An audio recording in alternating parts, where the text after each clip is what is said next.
Hello दोस्तों, कैसे हैं आप सब। उम्मीद करता हूँ अच्छे होंगे। फिर से स्वागत है आपका मेरे साथ जीके की डेली डोज में। और आज हम जीके की डेली डोज की क्लास नंबर 10 को डिस्कस कर रहे हैं। तो प्यारे साथियों, बहुत जल्दी से शुरू करते हैं। और जैसा कि मैंने आपसे कह रखा है कि ये जो जीके की डेली डोज है, मैंने इसमें नए तरीके से कुछ चीज़ों को मेंशन किया है, और वो है आपका उत्तर प्रदेश कांस्टेबल। उत्तर प्रदेश कांस्टेबल जो कि अभी जिसकी भर्ती चर्चा में है, और 62,000 सिविल कांस्टेबलों की भर्ती आपके सामने आई हुई है। तो प्यारे साथियों, उसी भर्ती को नज़र में रखते हुए मैंने जो ये क्वेश्चन जीके की डेली डोज में सेलेक्ट किए हैं, ये 2019 द्वितीय पाली से लिए हैं। तो चलिए देखते हैं क्वेश्चन क्या क्या क्वेश्चन है। पहला क्वेश्चन आपके सामने है, भारतीय मुक्केबाज मैरी कॉम द्वारा लिखी गई आत्मकथा का शीर्षक है। देखिए, आत्मकथा को बायोग्राफी भी कहते हैं। और अगर आप उत्तर प्रदेश कांस्टेबल का जीके का सिलेबस देखें तो उसमें लगभग 26 टॉपिक दिए गए हैं, जिनमें एक टॉपिक पुस्तकें भी हैं। तो देखिए, अपने सिलेबस से ईमानदारी कर रहा है प्रोन्नति बोर्ड, तो आप भी ईमानदारी करें और उस सिलेबस के इर्द गिर्द ही रहकर तैयारी करें। तो इस क्वेश्चन का आंसर है अनब्रेकेबल। अनब्रेकेबल मैरी कॉम की आत्मकथा है। और देखिए, मैंने मेंशन भी किया है कि उत्तर प्रदेश कांस्टेबल 2019 में यह है। उत्तर प्रदेश 2019 का ये क्वेश्चन है कांस्टेबल का। इसके अलावा कुछ और भी पुस्तक है। प्लेइंग टू विन, तो मैंने लिख दिया है प्लेइंग टू विन जो है वो साइना नेहवाल की पुस्तक है। साइना नेहवाल जो बैडमिंटन की खिलाड़ी है। No holding back, no holding back Michael Holding की पुस्तक है। ये आप देख रहे होंगे माइकल होल्डिंग। और ये जो माइकल होल्डिंग है ये वेस्ट इंडीज़ी, या आप कहें कि क्रिकेटर हैं वेस्ट इंडीज़ के। और इम्परफेक्ट जो है ये संजय मांजरेकर की एक पुस्तक है। किसकी पुस्तक है ये? संजय मांजरेकर की पुस्तक है। ठीक है प्यारे साथियों, तो आप ध्यान देंगे। इसके अलावा मैरी कॉम जो कि मणिपुर की भारतीय खिलाड़ी हैं, किस राज्य से बिलोंग करती हैं? मणिपुर से।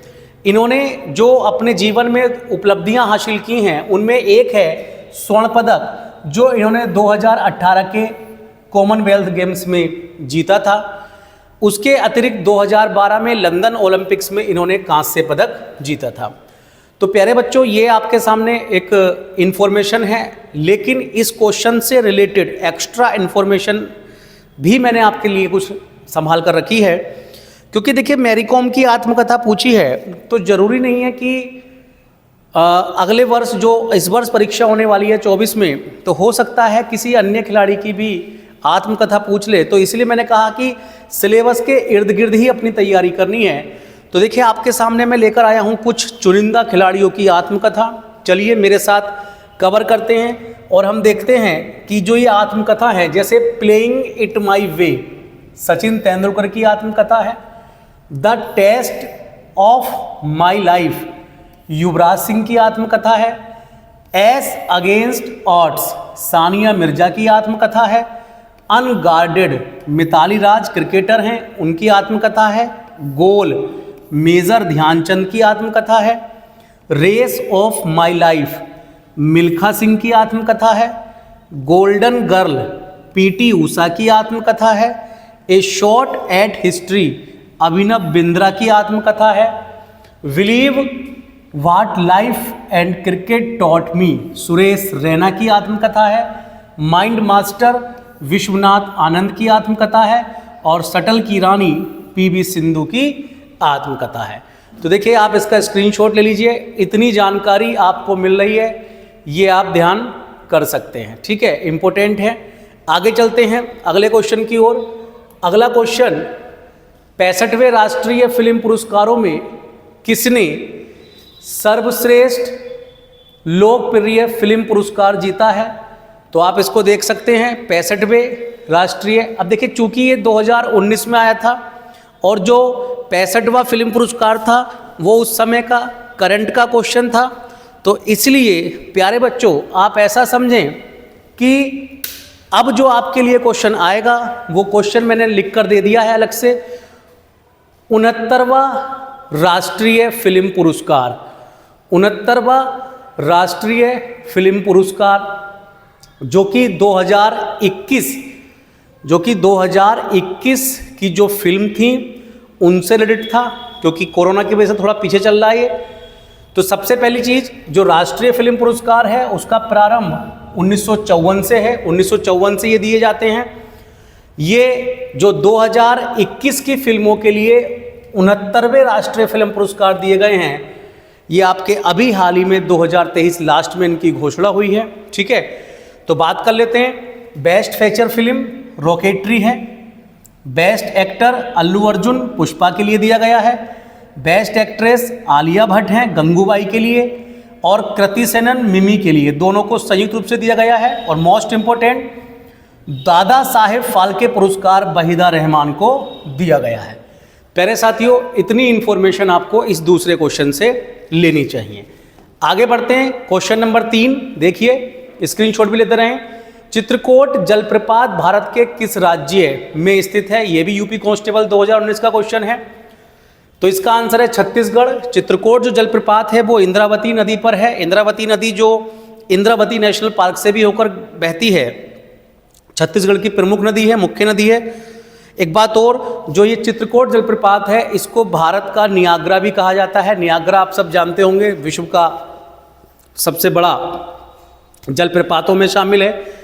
इसके अतिरिक्त छत्तीसगढ़ के कुछ अन्य जलप्रपात भी मैंने मेंशन किए हैं, जैसे देवधारा, सूरजधारा, अमृतधारा, चित्रधारा। ध्यान रख लेंगे, देवधारा, सूरजधारा, चित्रधारा, अमृतधारा, ये सब छत्तीसगढ़ के जलप्रपात हैं। और इसके साथ ही साथ हैन-हेड़ जलप्रपात भी छत्तीसगढ़ का ही जलप्रपात है। झारखंड के भी कुछ जलप्रपात हैं। हुंडरू जलप्रपात स्वर्णरेखा नदी पर है, जोनाह जलप्रपात राड़ू नदी पर है, और जोनाह जलप्रपात को ही गौतम धारा जलप्रपात भी कहा जाता है। तो बार बार इसको, वीडियो को बार बार आप देखेंगे तो ये चीज़ें सब आपको याद हो जाएंगी। इसके अलावा भी मैंने कुछ और फैक्ट्स लिए हैं। देखिए, उत्तराखंड के भी कुछ प्रमुख जलप्रपात हैं, जैसे Sahastradhara, tiger fall, Kempty fall, Vasudhara, Chineshwar जलप्रपात। फिर से पढ़ लेते हैं, Sahastradhara, tiger fall, Kempty fall, Vasudhara और चिनेश्वर जलप्रपात, ये कहाँ के हैं? उत्तराखंड के प्रमुख जलप्रपात हैं।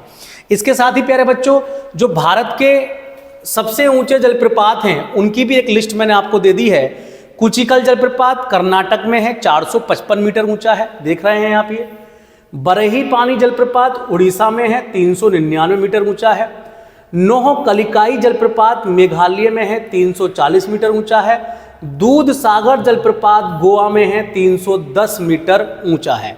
ये भारत के 4 सबसे ऊंचे जलप्रपात हैं। लेकिन जो भारत का सबसे प्रमुख, मुख्य और प्रसिद्ध जलप्रपात है उसका नाम है जोग, जिसे गरसोप्पा भी कहते हैं और जिसे महात्मा गांधी जलप्रपात भी कहते हैं। यह जलप्रपात कर्नाटक राज्य में शरावती नदी पर स्थित है। तो इतनी जानकारी आपकी जलप्रपात से थी। देखिए, ये जो इस तरह की जो वीडियो बनाने का मेरा उद्देश्य है वो बिल्कुल साफ है कि जब आप तैयारी करें तो आपको भी इसी तरीके से तैयारी करनी चाहिए कि जो ट्रेंड में क्वेश्चन है उस ट्रेंड से अलग ज़्यादा ना हटें, उस ट्रेंड के इर्द गिर्द रहकर ही आप तैयारी करें। नो डाउट आपको एग्जाम में फ़ायदा होगा। लगातार वीडियो देखा करें।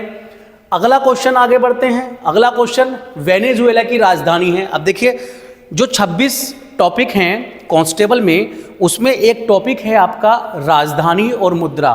तो देखिए, वहाँ से भी क्वेश्चन है। यानी मैंने फिर कह रहा हूँ कि जो हमारी कमीशन है, जो एग्ज़ाम करा रहा है, वो अपने सिलेबस पर आधारित होकर प्रश्न पूछ रहा है। आपकी तैयारी भी उसी सिलेबस के इर्द गिर्द होनी चाहिए, इसका इशारा ये है।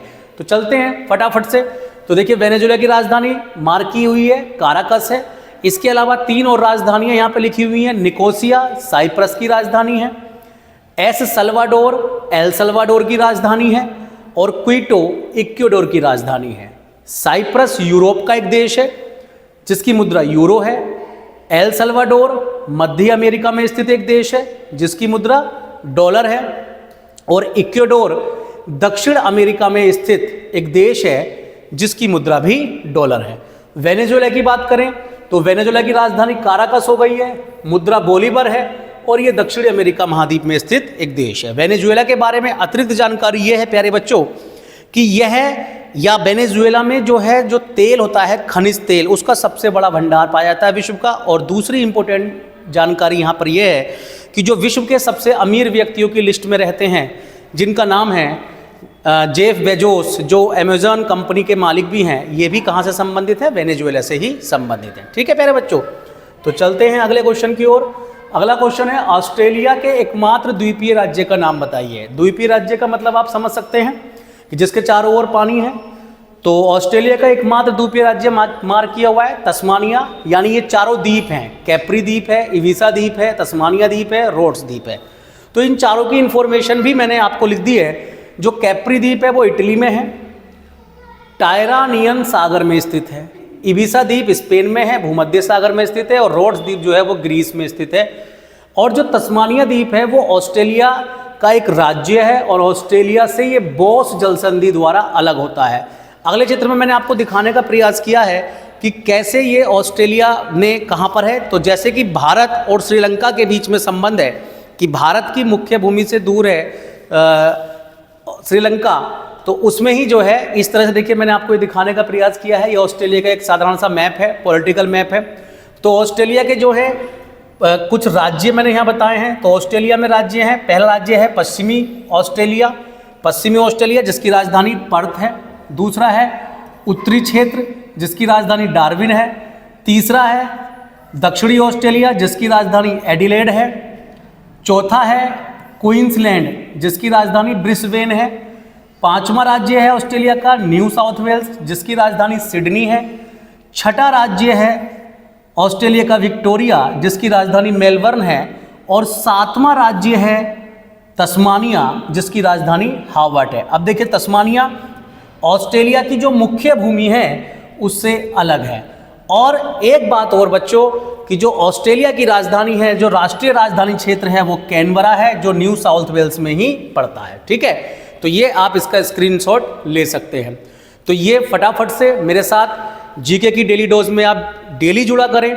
और मैं फिर से कह रहा हूँ कि इसमें कोई शंका नहीं है, कोई शक नहीं है कि जब तक मैं ये वीडियो बनाता रहूँगा आप इसको देखें और आपके कांस्टेबल के एग्ज़ाम तक अगर आप लगातार इन वीडियो को देखते हैं तो फिर से कह रहा हूं कि कोई शंका नहीं है कि आपकी तैयारी में 4 चांद लग जाएंगे। ठीक है प्यारे बच्चों, तो इसी के साथ जय हिंद, जय भारत, धन्यवाद।